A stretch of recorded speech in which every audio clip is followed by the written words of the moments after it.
All right, hey everyone, welcome back to yet another one of these mini lessons. Hopefully these are helpful. But today we're going to be talking about gears, chains, and sprockets and how to use them and what use cases we use them for.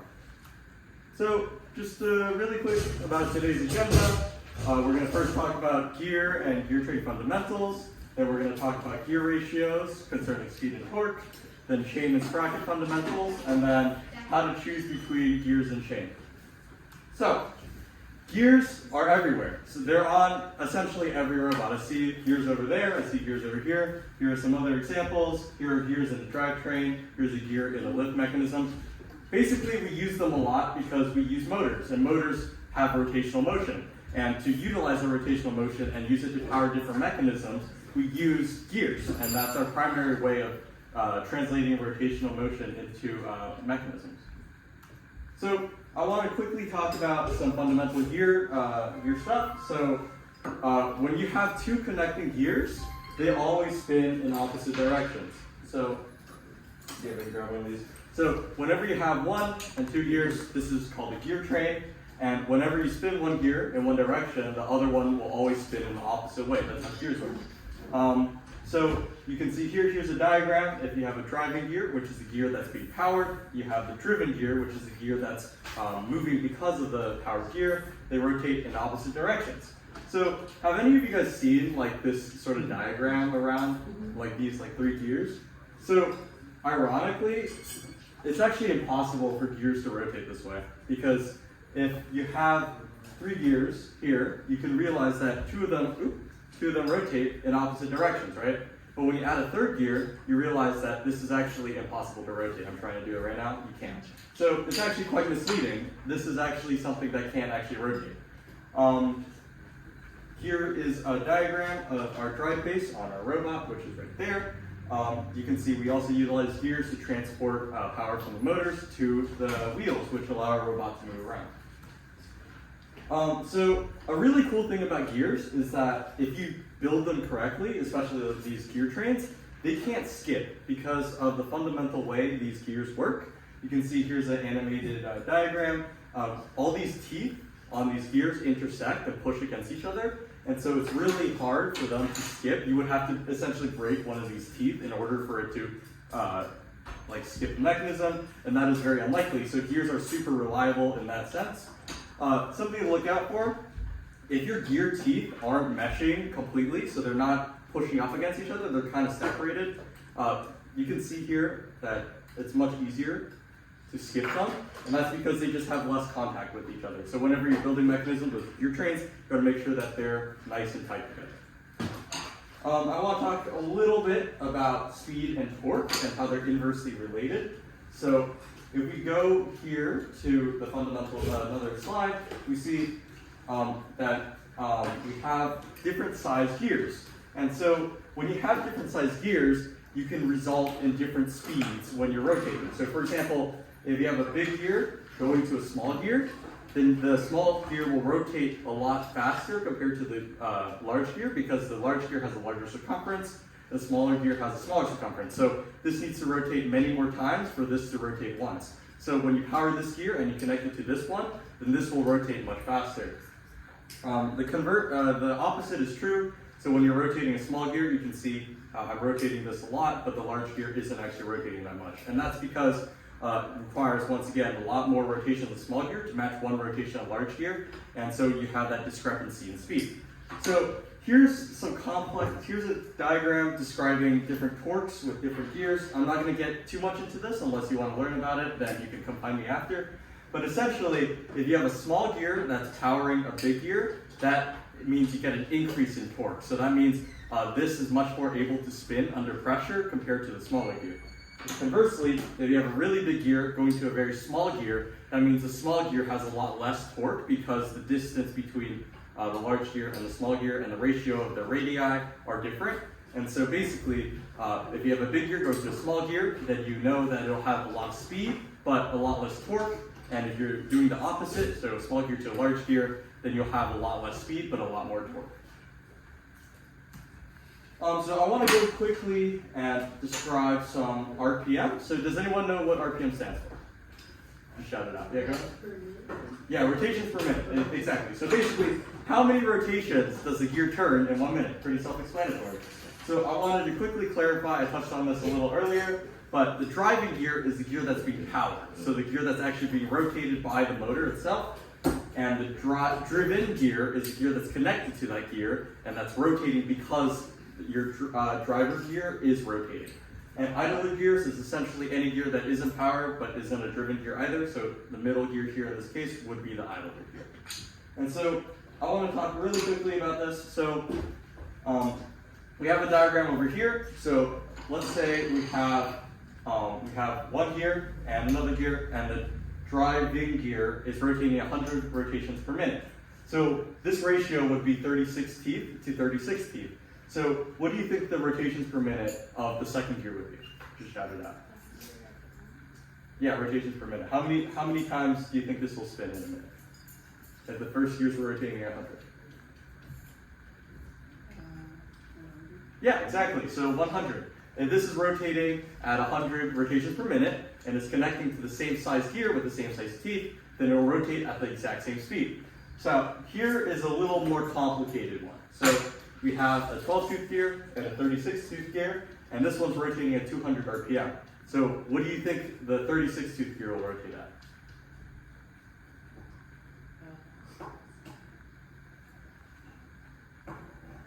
Nobody? Math? Like 70?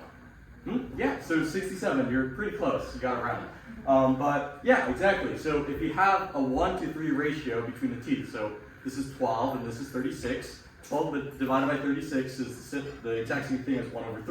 So if you take this rotation per minute, you multiply by 1/3, you get 66.6 repeating. So that's RPM of that.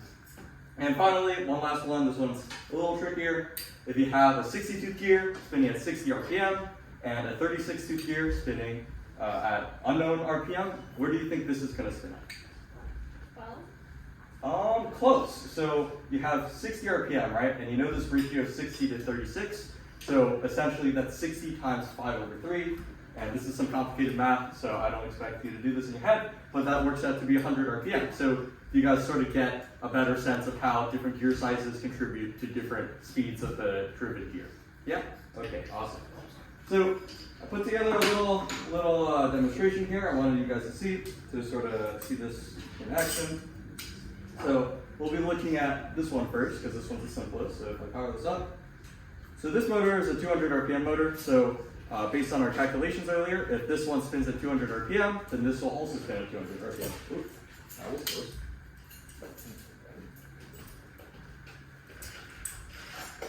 So let's see if this works.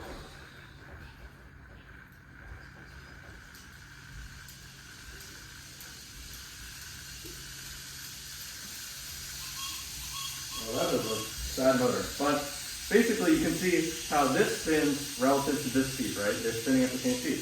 But if we say we want a faster speed ratio, we could do a big gear to a small gear, right? And so it's kind of hard to see because it's pretty small and you guys are all the way in the back of the room, but you can already see that the small gear rotates much faster than the large gear, and this is due to the aforementioned ratio that we talked about earlier. So this is applicable to any size gear, and you can always find it by taking the RPM of the driver gear and multiplying it by that ratio of the number of teeth between the gears to find the RPM of the driven gear. I also want to talk a little bit about compound gear ratios. So generally, if you have, the largest size of gear that you have is an 84 tooth, right? So this is actually pretty crazy, but if you have a 12 tooth to 84 tooth, you can see that this is a very large discrepancy, right? But you can't really get a higher multiplication of that because you have the smallest gear and the largest gear. So how are you going to get faster RPM or more torque? And the solution to that is a compound gear ratio.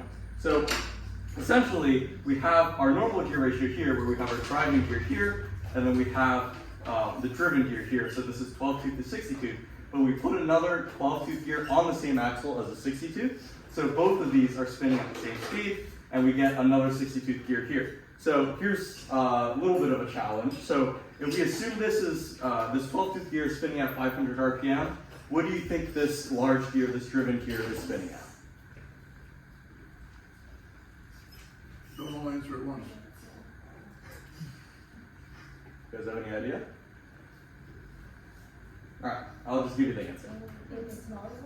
So basically, we can see that we can apply our principles from earlier. So we have this gear ratio, which is 12 to 60. So we have our initial RPM of 500. We multiply it by 12 divided by 60, which means that this one spins at 100 RPM, right? But we have another one of these gear ratios from 12 to 60, so we have to multiply it again, and that gives us a resulting RPM of 20.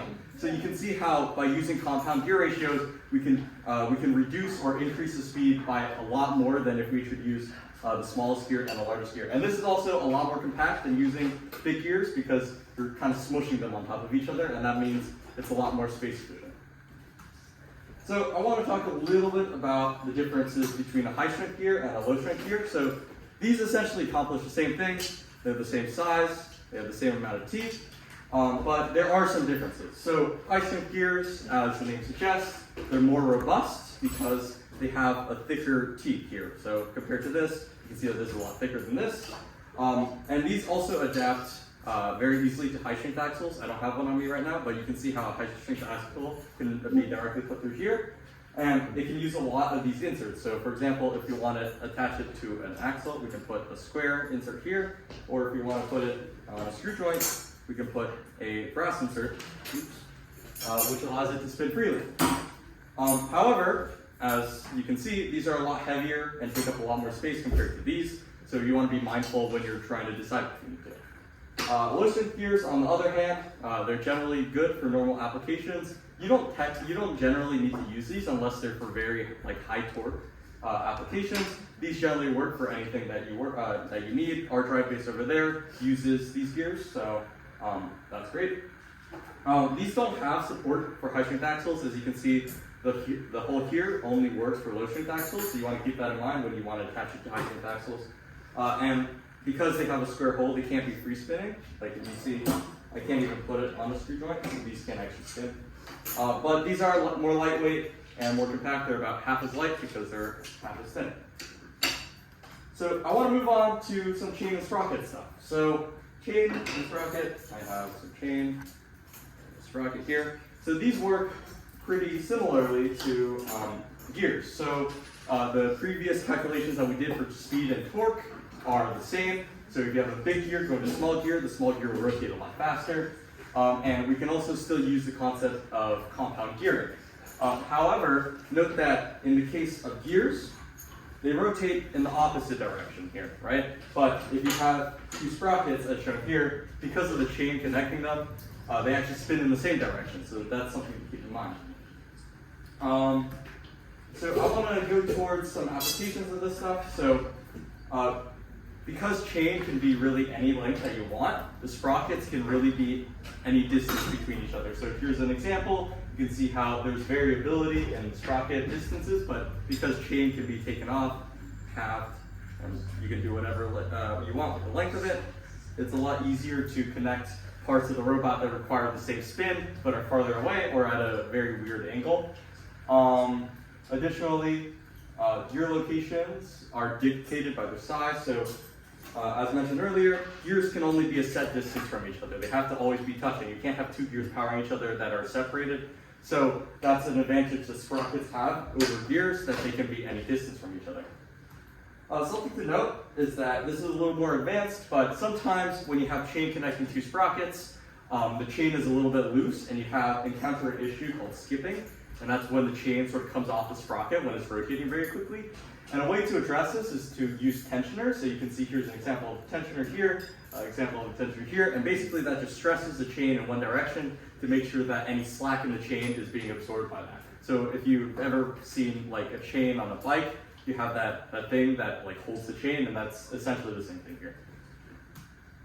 So there's three major types of chains. So you have the 9-speed chain. This is the bulkiest and the most robust sprocket, and it has support for alternative chain types, which I'll talk about later. So we have this and then this. So these are pretty bulky, but they work very well. We have 6-speed chain, which is more space and weight efficient. As you can see, they're a lot smaller compared to this. And it's comparable to 9-speed chain in terms of strength. Our team uses 6P chain over 9P chain because we find that it's about the same strength as 9P chain, but it's a lot smaller and more compact. And finally, we have 3P chain. And if I'm going to be completely honest, nobody uses 3P chain because it breaks really easily. So just stay away from 3P chain unless you have some very niche application for that. But yeah, that's just something to keep in mind. Just to talk very briefly about alternative chain types. So there's a couple. So there's 6 main ones. So I'll go through these. You have the regular chain. So this is the stuff that you usually connect to sprockets. Pretty cool. You have flat tank tread, which is this green stuff here. And it's basically the same thing, but it has these plastic bits off the side. So it's more of a flat surface rather than a piece of chain. We have slotted tank tread, which is essentially the same thing, but you can see how these have slots in them. I don't know if you can see, but yeah, these have slots, and so you can put fun things like flaps in them.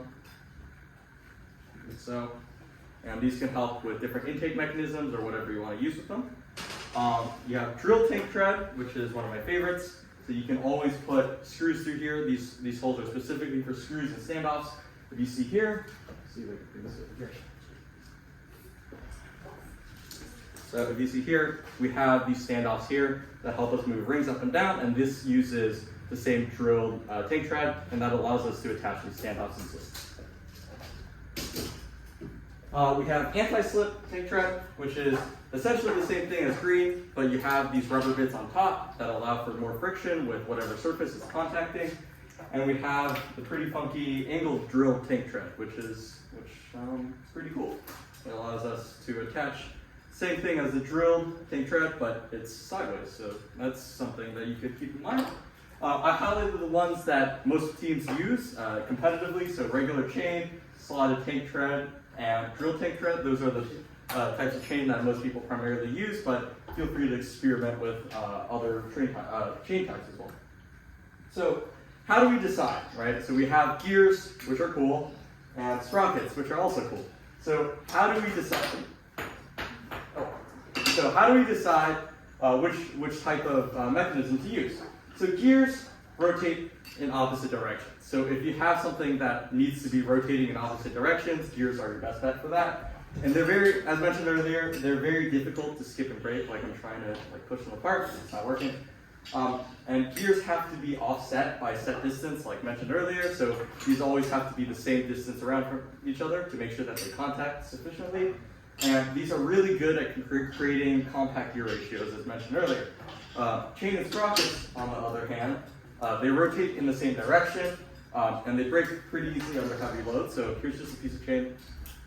There it is. So they break pretty easily. So that's something to keep in mind if you want to have something that's very high, needs a lot of torque. It may not be a great idea to use chain for that. Sprockets can be placed in relation anywhere to each other, as mentioned earlier. So if you want to connect something that's on the very far right of your robot to the bottom of your robot, getting like a complex chain of gears all the way from up there down here is not a very efficient way to do that. So instead, most people opt for sprockets and chain. And especially when you have multiple sprockets, I only have one here, but when you have multiple of them, it gets really difficult to reduce friction while also making sure that the chain contacts all of them. So that's just something to keep in mind. So yeah, that's it. You guys have any questions? Any questions? If not, thank you guys so much. I appreciate it. Thank you. Okay.